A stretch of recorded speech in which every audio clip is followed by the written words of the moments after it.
বিশ্বনবী বলেন সেদিনটা বড্ড ভয়ঙ্কর।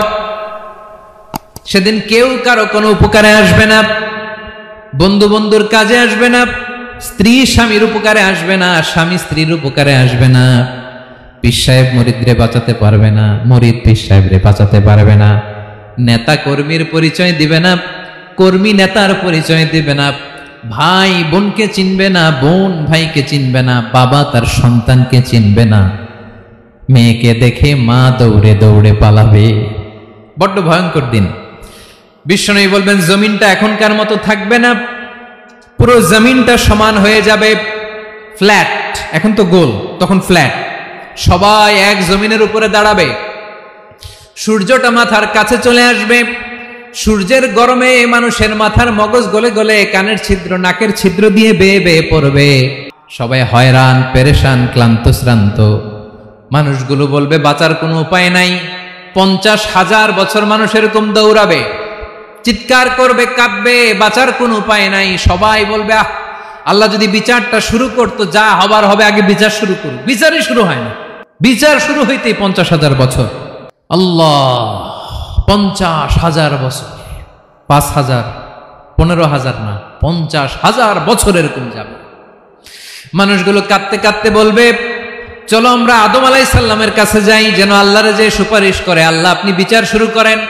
কিয়ামতের ময়দানে সবাই মিলে সাইয়েদনা আদম আলাইহিস সালামের কাছে যেয়ে বলবে ইয়া আবাল বাশার ইয়া আউয়ালাল আম্বিয়া, ও আদম নবী আপনি দুনিয়ার বুকে প্রথম নবী, আল্লাহ নিজ হাতে আপনারে 60 হাত লম্বা করে বানিয়েছেন, আপনার সম্মানে ফেরেশতাদেরকে সেজদা দিতে বলেছেন, দুনিয়ার প্রথম নবী প্রথম মানুষ আপনি, আপনি আল্লাহরে যে সুপারিশ করেন যেন আল্লাহ বিচার শুরু করে।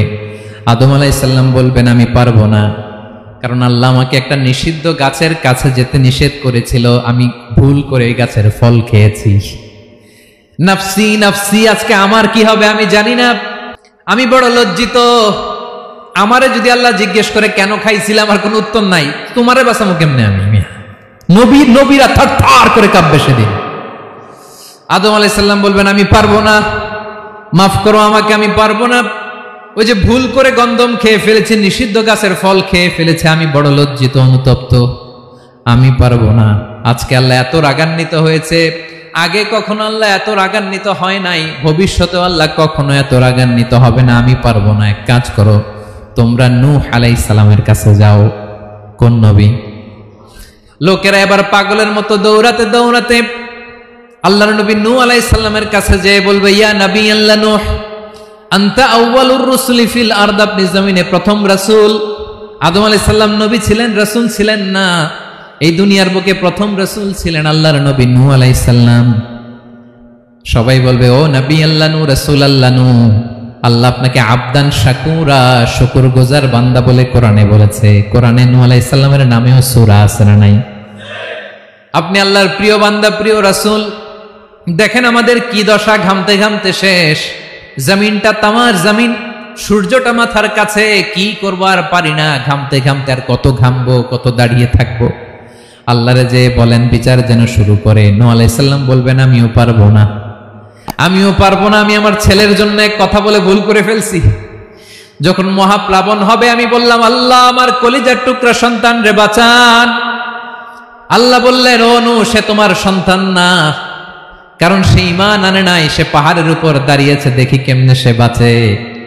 ওই যে আমি একটা না বুঝে আবদার করেছি, আল্লাহ আমার উপর রেগে গিয়েছিলেন। আজকে আল্লাহ ওই ব্যাপারে যদি আমারে প্রশ্ন করে, আমার কোনো জবাব নাই, আমি পারবো না, মাফ করো। তোমরা সবাই মিলে আল্লাহর খলিল ইব্রাহিম আলাইহিস সালামের কাছে যাও। লোকগুলো পাগলের মতো খুঁজতে আরম্ভ করবে, অযুত লক্ষ নিযুত কোটি মানুষের ভিড়ে আল্লাহর খলিল ইব্রাহিমকে যে বলবে ইয়া খলিলুল্লাহ, ও আল্লাহর খলিল, আল্লাহ আপনাকে বড্ড ভালোবেসেছেন, আপনি কাবা বানিয়েছেন, আল্লাহ আপনাকে বড্ড পছন্দ করেন। দেখেন আমাদের কি অবস্থা, আপনি যে আল্লাহর কাছে সুপারিশ করেন যেন আল্লাহ আজকে বিচার শুরু করে। আল্লাহর নবী ইব্রাহিম বলবেন আমিও পারবো না, আমি আমার জীবদ্দশায় 3টা মিথ্যা বলেছি। কয়টা? আসলে মিথ্যা না, একটু টুইস্ট করে কৌশল করে কথা বলেছিলেন, ওইটাকে হাদিসে মিথ্যা বলা হয়েছে। আমি জীবনে 3টা মিথ্যা বলেছি, জীবন বাঁচানোর তাগিদে কৌশল করে 3টা কথা বলেছি। আজকের এই কঠিন ময়দানে আল্লাহ যদি ওই 3টা কথার ব্যাপারে জিজ্ঞেস করে, লজ্জায় আমি মাথা দেখাতে পারবো না, আমিও পারবো না। আমিও পারবো না। আজকে আল্লাহ এত রেগে আছে, আগে কখনো এত রাগে নাই, পরেও রাখবে না। তোমরা সবাই মিলে বনি ইসরাইলের নবী মুসা আলাইহিস সালামের কাছে যাও। সবাই এবার যাবে মুসা আলাইহিস সালামের কাছে, যেয়ে বলবে, ইয়া নবী আল্লাহ মুসা, আপনি ছিলেন কালিমুল্লাহ, আল্লাহর সাথে সরাসরি কথা বলতেন। রব্বুল আলামিন আপনাকে তাওরাত কিতাব দিয়েছেন, আপনি যে একটু সুপারিশ করেন। আল্লাহর নবী মুসা বলবেন, মাফ করো, আমিও পারবো না। আমি দুনিয়ার বুকে ভুল করে একটা মানুষকে মেরে ফেলেছি। আমি মারছিলাম আদব শিক্ষা দেওয়ার জন্য এক থাপ্পড়, এই থাপ্পড়ে যে ওই লোক মরেই যাবে আমি জানতাম না। আজকে আল্লাহ যদি জিজ্ঞেস করে কেন মারলা, জবাব আছে? ওই লজ্জায় আমি অনুতপ্ত, আমি পারবো না, আমার এই কথা বলো না। আজকে আল্লাহ বড্ড রেগে আছে, আমি পারবো না। তোমরা আল্লাহর নবী ঈসা আলাইহিস সালামের কাছে যাও। কিয়ামতের ময়দানে মানুষগুলো পাগল পাড়া হয়ে আল্লাহর নবী ঈসা আলাইহিস সালামের কাছে যাবে, যে বলবে, নবী ঈসা আপনি রূহুল্লাহ, বাবা ছাড়া আল্লাহ আপনাকে বানিয়েছেন, ইনজিল কিতাব দিয়েছেন, মৃত মানুষকে আপনি জীবিত করতে পারতেন। আজকের এই কঠিন বিপদের দিনে আপনি আমাদের সাহায্য করেন। আল্লাহর কাছে যে বলেন যেন বিচার শুরু করে। ঈসা আলাইহিস সালাম বলবেন, আমিও পারবো না। ইন্নী উবিদতু মিন দুনিল্লাহ, আমার উম্মত খ্রিস্টানেরা আল্লাহরে বাদ দিয়ে আমি ঈসার ইবাদত করেছে। আমার মা ম্যারি আর আমাকে ডাকতো জেসাস ক্রাইস্ট, আমার ইবাদত করেছে। যদিও আমি আমার ইবাদত করতে বলি না, ঈসা আলাইহিস সালামও ইবাদত করতে বলেছেন একজনের, তিনি কে? আল্লাহর নবী ঈসা আলাইহিস সালাম বলবেন, আমিও পারবো না। আজকে আল্লাহ অনেক রেগে আছে, আমি পারবো না। তবে একটা পরামর্শ দিতে পারি, একটা সাজেশন দিতে পারি। আজকের দিনে এই কঠিন মুসিবতের কালে, এই কঠিন সময়ে কেউ আল্লাহর দরবারে দাঁড়িয়ে একটা টু শব্দ করার ক্ষমতা কারো নাই, একমাত্র আখিরি জামানার পয়গম্বর বিশ্বনবী মুহাম্মদুর রাসূলুল্লাহ ছাড়া। মানুষগুলো এবার আগুনের মধ্যে পানি দিলে যেমনি আগুন নিভে যায়, দাউ দাউ করা হৃদয়ে জ্বলন্ত আগুন তাদের ঠান্ডা হবে। কিয়ামতের ময়দানে ওই বিভীষিকাময় সময়ে, মুসিবতের কালে মানুষগুলো পাগল হয়ে বিশ্বনবীকে খুঁজতে আরম্ভ করবে। সবাই মিলে বিশ্বনবীর কাছে যে বলবে, ইয়া রাহমাতাল লিল আলামিন, ইয়া খাতামান নবীন, রাহমাতাল লিল আলামিন। দেখেন আমাদের কি অবস্থা, কি কঠিন বিপদে আমরা আছি, দাঁড়াতে পারি না, সূর্যের আলোতে ঘেমে হয়রান। আজকে কেউ সুপারিশ করতে পারবে না। সব নবীরা অপারগতা স্বীকার করেছে, তারা বলেছে আপনি ছাড়া কেউ নাকি আল্লাহর সামনে দাঁড়াতে পারবেন না, আপনি একটু সুপারিশ করেন। বিশ্বনবী বলবেন, আসো আসো, আজকের দিনে আমি ছাড়া আল্লাহর সামনে কেউ দাঁড়াতে পারবে না।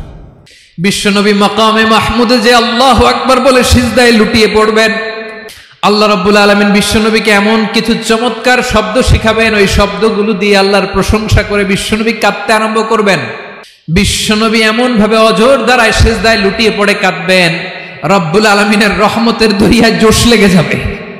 রব্বুল আলামিন এই দৃশ্য দেখে সহ্য করতে পারবেন না। রব্বুল আলামিন বলবেন, ইয়া মুহাম্মদ ইরফা রাসাক, ও নবী আপনি মাথা তোলেন, মাথা তোলেন, আপনার কান্না আমি সহ্য করতে পারি না। নবী আপনি মাথা তোলেন, সাল তুতা, আজকে আপনি যা চাবেন তাই দেব। নবী আপনি সিজদা থেকে মাথা তোলেন, সাল তুতা, যা চাবেন তাই দেব। ওয়াশফা তুশাফা, যার জন্য সুপারিশ করবেন তার সুপারিশ কবুল করে নেব। বিশ্বনবী এবার মাথা তুলবেন। যে বিভীষিকাময় সময়ে প্রত্যেক নবী বলেছেন আমি পারবো না, প্রত্যেক নবী বলেছেন নফসি নফসি, আমার কি হবে আমি জানি না, আল্লাহ আমারে বাঁচাও। প্রতিটি নবী বলবে নফসি নফসি, আল্লাহ তুমি আমারে বাঁচাও, আমারে বাঁচাও। বিশ্বনবী মাথা তুলবেন, তুলে বলবেন রব্বি হাবলি উম্মতি, আল্লাহ তুমি আমার গুনাহগার উম্মতকে বাঁচাও। এই দুনিয়ার বুকে রব্বুল আলামিন সব নবীকে একটা করে দাওয়া মুস্তাজাবা দিয়েছেন, মানে যে দোয়া করলে কবুল হয়ে যায় সাথে সাথেই। দাও বিহা, দুনিয়ার সব নবীরা ওই দোয়াটা দুনিয়ায় করে ফেলেছে। সব নবীকে আল্লাহ একটা করে দোয়া দিয়েছেন, নবী দোয়া করলেই কবুল। সব নবীরা ওই দোয়া করে ফেলেছে দুনিয়াতে। বিশ্বনবী বলেন আমি করি নাই। ওয়া ইন্নী আখতাবিউ দাওয়াতি শাফাআতান লি উম্মতি ইয়াউমাল কিয়ামাহ, আমার ওই স্পেশাল দোয়াটা আমি দুনিয়ার বুকে কঠিন বিপদে পড়েও কোনোদিন করি নাই। আমি আমার স্পেশাল দোয়াটা কিয়ামতের দিন আমার গুনাহগার উম্মতকে সুপারিশের জন্য রেখে দিয়েছি। আল্লাহ বলবেন নবীর ফারাসাক, মাথা তোলেন, আর কাটবেন না। বিশ্বনবী মাথা তুলবেন, আল্লাহ বলবেন সাল তো, আপনি যা চাবেন তাই দেব, ওয়াশফা তুশাফা, সুপারিশ করেন, সুপারিশ কবুল করব। বিশ্বনবী বলবেন আল্লাহ ওই স্পেশাল দোয়াটা দুনিয়াতে করি নাই, আজকে আমি তোমার দরবারে দাঁড়িয়ে কিয়ামতের দিন ওই দোয়াটা করছি। আল্লাহ আমার যে উম্মতের হৃদয়ে যাররা পরিমাণ ঈমান আছে, আমার একটা উম্মতকেও তুমি জাহান্নামে ঢোকাতে পারবা না। বিশ্বনবী পাগলের মতো একবার হাউজে কাউসারে যাবেন, একবার সিরাতে যাবেন, একবার পুলসিরাতের দিকে, একবার হাউজে কাউসারের দিকে পাগলের মতো দৌড়াতে থাকবেন, তার কোন গুনাহগার উম্মত যাতে জাহান্নামে ঢুকে না যায়। সেদিন কেউ সুপারিশ করতে পারবে না বিশ্বনবী ছাড়া। এজন্য 5 নম্বর আল্লাহ বললেন মান যাল্লাযী ইয়াশফাউ ইনদাহু ইল্লা বিইযনিহি। কার সাহস আছে, কার এত বড় বুকের পাটা কিয়ামতের কঠিন দিন আল্লাহর সামনে দাঁড়িয়ে সুপারিশ করবে? কারো ক্ষমতা নাই। বিশ্বনবী সেদিন সিজদায় পড়ে উম্মতের জন্য কাঁদবেন, সবাই কাঁদবে, নফসি নফসি, আল্লাহ আমারে বাঁচাও, আল্লাহ আমারে বাঁচাও। বিশ্বনবী বলবেন উম্মতি উম্মতি।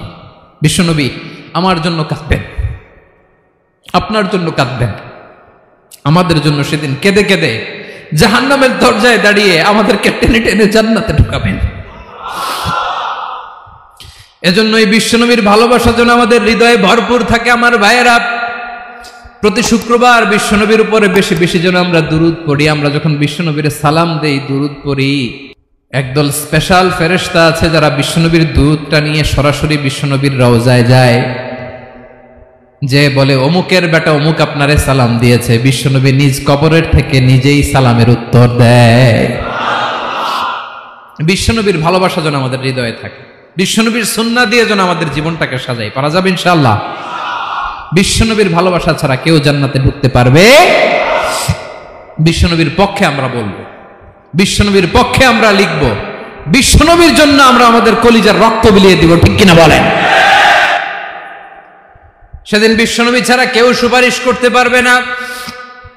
5 নম্বর আল্লাহ বললেন মান যাল্লাযী ইয়াশফাউ ইনদাহু ইল্লা বিইযনি। কে আছে সুপারিশ করবে আল্লাহর সামনে? আর আপনি আপনার বাবার দরবারে যে সেজদা দেন, হ্যাঁ, ইব্রাহিম আলাইহিস সালাম থারথার করে কাঁপবে আর বলবে নফসি নফসি, আল্লাহ আমারে বাঁচাও। মুসা আলাইহিস সালাম থারথার করে কাঁপবে, আল্লাহ নফসি নফসি, আমারে বাঁচাও। আর আপনি পীরের দরবারে যে সেজদা দেন, কোথায় আছেন আপনি? খবরদার, কেউ বাঁচাতে পারবে না। যাকে ইল্লা আল্লাহ যাকে অনুমতি দেন, বিশ্বনবীকে দিবেন, নবীদেরকে দিবেন, এরপরে আল্লাহ তার স্পেশাল ওয়ালিদেরকে, মুত্তাকিনদেরকে, শহীদদেরকে, সিলেক্টেড বান্দাদেরকে দিবেন। কিন্তু কাকে দিবেন, কার জন্য দিবেন, দুনিয়ার কেউ জানে না। একজন ছাড়া, তিনি কে? আল্লাহর ওয়ালিদেরকে, নেককার লোকদেরকে আল্লাহ সুপারিশের অনুমতি দিবেন। কিন্তু আপনি যারে মানেন, যার পায়ে সেজদায় লুটিয়ে পড়ে থাকেন, তারে যে আল্লাহ দিবেন, এটার কোনো গ্যারান্টি আছে? কথা বলেন।